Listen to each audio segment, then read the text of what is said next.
देखो 5.5 का जो प्रश्नावली हम लोग पढ़ लिए थे, अब इसके बाद 5.6 के जो प्रश्नावली पढ़ने वाले हैं उसमें प्रयुक्त होने वाले प्रश्न के बारे में पढ़ेंगे। उसमें जो प्रयुक्त होगा हमारा जो प्रश्न आएंगे, फलन आएंगे, वो प्राचल करके आएगा। प्राचल बिंदुओं पर फलनों का अवकलन करने को कहेगा। अब सबसे बड़ी बात यह है कि प्राचल है क्या, प्राचल बिंदु है क्या। तो मान लीजिए कि कई बार हमने प्रश्नों को सॉल्व किया था तो यानी y एक फलन है और उसका अवकलन हम x के सापेक्ष कर रहे थे, लेकिन कभी कभी ऐसा होगा कि अवकलन हम t के सापेक्ष करेंगे, थीटा के सापेक्ष करेंगे, z के सापेक्ष करेंगे। तो x के अतिरिक्त जितने भी बिंदु हमको प्राप्त होंगे और उनके सापेक्ष जब हम अवकलन करेंगे तो उस बिंदु को हम प्राचल बिंदु कहते हैं। ठीक है। कह रहा है कि भौतिकी तथा अनुप्रयुक्त गणित में कभी कभी x और y दोनों किसी तीसरे चर के फलन के रूप में प्रयुक्त किए जाते हैं। यानी x और y जो होते हैं, x y नहीं मानकर दूसरे कोई चर मान लेते हैं, तो उस कंडीशन में दूसरा कोई चर का प्रयुक्त कर दिया जाए तो उस कंडीशन में क्या करें, यानी जो तीसरा x y के अतिरिक्त जो चर हम प्रयुक्त करते हैं तो तीसरे चर के फलन के रूप में प्रयुक्त चल कहते हैं। जैसे कि मान लो y = 2x + 5, ये हमारा एक फलन है। y को आ जाए t = 2 sin थीटा। देखो तो y के स्थान पर t आ गया और x के स्थान पर थीटा आ गया। ठीक है। ऐसे अगर देना शुरू कर दे प्रश्न आपको मिल जाए तब क्या करेंगे, या ऐसे y बराबर दे सकता है, y बराबर 2 sin थीटा या x बराबर 3 sin t। दूसरा कोई पद प्रयुक्त कर दे रहा है x y के पदों में। तो इस प्रकार जब प्रश्न हमको मिलना शुरू कर दे तो समझ जाइए कि x y के अतिरिक्त जिनका प्रयोग किया गया है वो प्राचल बिंदु है। तो प्राचल बिंदु का प्रयोग यानी जब हम प्रयोग कर रहे हैं तो उस कंडीशन में हमारा अवकलन कैसे होगा, तो देखिए मान लीजिए अगर y की वैल्यू दे देता है या x बराबर एक प्राचल बिंदु कह रहा है कि x बराबर f1 t और y इक्वल टू देता है f1 t और f2 t। इसका यही मतलब है कि आपको x बराबर दे दिया sin 2t और y बराबर दे दिया cos 3t। मान लो ऐसे प्रश्न दे दिया। अब इसका कह रहा है कि dy/dx निकालो, dy/dx निकालो। तो क्या करेंगे, तो देखो इसका इक्वेशन मान लो ये एक है और यह 2 है। तो y वाला जो फलन है आप इनका t के देखो t के पदों में नहीं दिया है तो t के पदों में अवकलन करोगे, यानी dy/dt करेंगे, यानी इनका हो जाएगा d/dt और f2t। उसके बाद इसी में दूसरे वाले में भाग दिलाना पहले वाले का अवकलन करके dx/dt। तो इसका क्या आ गया d/dt f1 t। तो अब देखो यहाँ पर बट्टा का बट्टा लिखेंगे ना, अलग अलग ना लिखेंगे, ऐसे कर देंगे। ठीक है।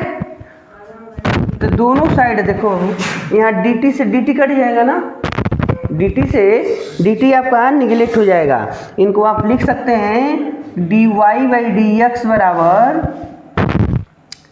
यहाँ पर dy/dt और गुणे dt/dx। dt से dt निगलेक्ट होगा तो आपको बच जाएगा dy/dx। जो निहित फलन का अवकलन के आधार पर जो प्रश्न सॉल्व किए गए थे यह वही है, उसी तरीक़ा से हल किया जाएगा। जैसे एक एग्जाम्पल हम आपको यहाँ दिखाते हैं। मान लो एक दे देता है एग्जाम्पल, कह रहा है कि x बराबर a cos थीटा और दूसरा दिया है y बराबर a sin theta, a cos theta और a sin थीटा, x बराबर a cos थीटा, y बराबर a sin थीटा। तो कह रहा है कि dy बाई डी एक्स निकालो। तो क्या करना, पहले मान लो यह 1 है और यह 2 है, तो लिखेंगे समीकरण 1 का अवकलन किसके सापेक्ष अवकलन होगा। देखो काश के साथ क्या है, थीटा है, तो यहाँ लिखोगे थीटा के सापेक्ष करने पर यानी समीकरण 1 का अवकलन थीटा के सापेक्ष करना है, 2 का भी अवकलन थीटा के सापेक्ष करेंगे। तो यहाँ होगा dx बाई डी थीटा। तो एक कॉमन कर देंगे और D by D theta cos theta, cos का अवकलन होता है माइनस साइन, ये पहले है और कॉस का अवकलन माइनस साइन, माइनस आगे लिख दिए। अगर समीकरण 2 का अवकलन करते हैं तो dy बाई डी थीटा, तो डी बाई डी थीटा एक कॉमन कर देंगे इसमें और साइन थीटा, तो एक कॉमन है और साइन का अवकलन क्या होता है, कॉस थीटा।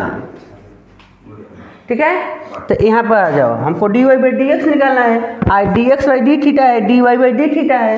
तो अगर आप dy बाई डी एक्स निकालना चाहते हो तो ऐसे लिखोगे dy बाई डी टी है, तो उसके जगह पर हमारे पास dy बाई डी थीटा है, गुणे यहाँ देखो dt बाई डी एक्स है ना, तो यह इसको उल्टा लिख देते हैं, इसको क्या करते हैं, उल्टा लिखते हैं। तो उल्टा अब समझ नहीं आ रहा है तो यहाँ पर इसके जगह पर देखो क्या करना है, आपको dy बाई डी एक्स निकालना है, तो दूसरा वाला जो है dy बाई डी थीटा में आप यानी y वाले फलन में x वाले फलन से भाग मिला देंगे, तो dy बाई डी थीटा बट्टे लिख देना है dx बाई डी थीटा। ठीक है, तो यहाँ हो जाएगा, यह देखो यह न है इनका मान तो a cos थीटा और इनका मान है माइनस a साइन थीटा। तो माइनस नहीं कटेगा, a से a कट गया, माइनस रहेगा, cos बट्टे साइन कॉट हो गया, कॉट थीटा, यानी dy बाई डी एक्स की वैल्यू माइनस कॉट थीटा प्राप्त हो गई। तो इस प्रकार प्राचल बिंदु का हम अवकलन करेंगे, प्राचल बिंदुओं के आधार पर दिए गए फलनों का अवकलन करेंगे। दूसरा एग्जाम्पल ऐसे बार एग्जाम्पल हम लोग सॉल्व करेंगे।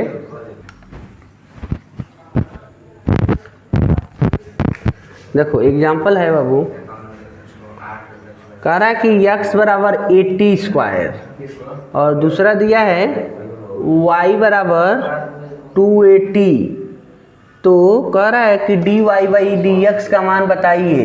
बहुत आसान है, क्या करना है, आप देख रहे हैं कि इसमें t चर राशियां है ना दोनों में, तो इनका t के सापेक्ष अवकलन करो। तो यहाँ लिखोगे dx by D T equal to D by D T 80 square, तो dx बाई डी टी, तो यहाँ से a कॉमन हो जाएगा और t स्क्वायर का अवकलन 2t, जैसे x स्क्वायर का अवकलन करते हैं उसे t स्क्वायर का अवकलन कर दिए, तो t स्क्वायर का अवकलन 2t, dx बराबर dt का मान मिल गया 2at,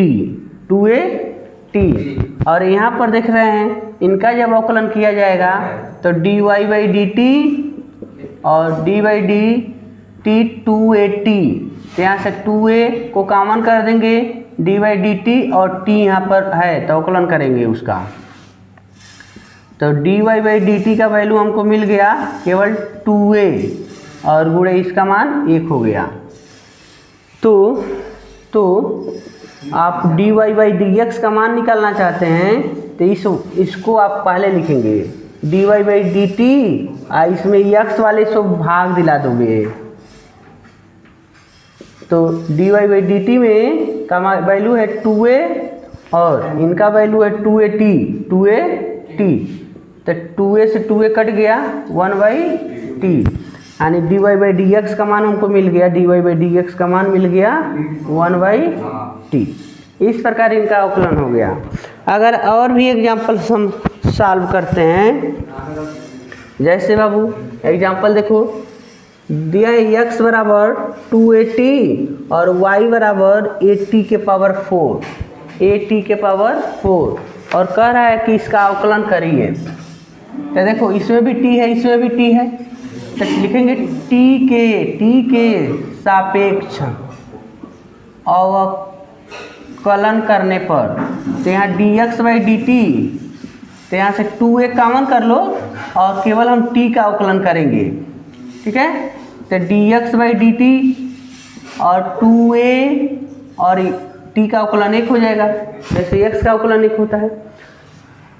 तो यहाँ dx बाई डी टी की वैल्यू मिल गई 2a। अगर हम y वाले का अवकलन करते हैं तो dy by D T a common रहेगा और dy बाई डी टी और t के पावर 4, तो a कॉमन है, t के पावर 4 का अवकलन 4 आगे लिखेंगे और t के पावर एक नंबर कम कर देंगे, 3 हो गया। तो dy बाई डी टी की वैल्यू हमको मिल गया बाबू 4at के पावर 3, 4at के पावर 3। तो dy बाई डी एक्स का मान निकालना है, तो आप पहले इसको लिखिए, dy बाई डी टी में dx बाई डी टी से भाग कर दीजिए, इसमें इससे हम भाग कर देंगे। तो इसका वैल्यू यह है 4at के पावर 3, इनका वैल्यू है 2a, a से a कट गया, 2 से 4 2 राउंड में कट गए, तो बच गया क्या, बच गया 2t के पावर 3, यानी dy बाई डी एक्स का मान मिल गया, dy बाई डी एक्स का मान 2t के पावर 3। इस प्रकार आप अवकलन करेंगे, यानी x वाले का अवकलन कर लेंगे, y वाले का अलग अवकलन कर देंगे और उसके बाद y वाले फलन में x वाले फलन से भाग कर देंगे।